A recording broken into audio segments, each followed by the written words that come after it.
Opisyal lang inihayag sa launch event ng The People Power nitong February 24 ang pagbabalik kapamilya ni Gretchen Ho.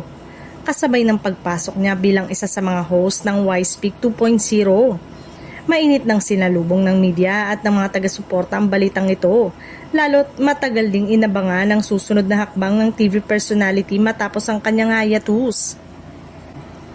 Makakasama ni Gretchen sa programa sina Rap De Leon, River Joseph, Kade Estrada at Elijah Canlas.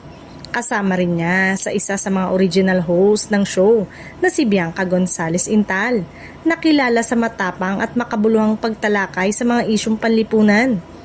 Ang tambalan ni Gretchen at Bianca ay inaasang magbibigay ng mas matibay na boses para sa kabataan.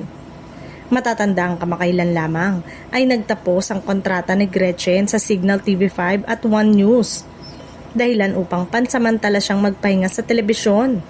Gayunpaman, nanatili siyang talent ng Star Magic kaya't patuloy pa rin ang kanyang partisipasyon sa ilang piling proyekto at event ng Kapamilya Network.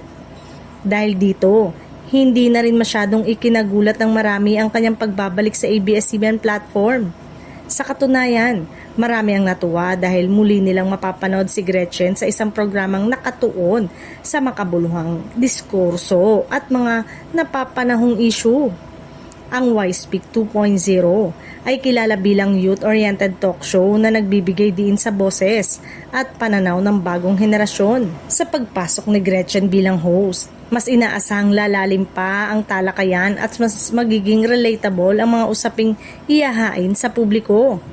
Sa kanyang pagbabalik kapamilya, muling pinatunayan ni Gretchen Ho na nananatili siyang isa sa mga respetadong personalidad sa industriya.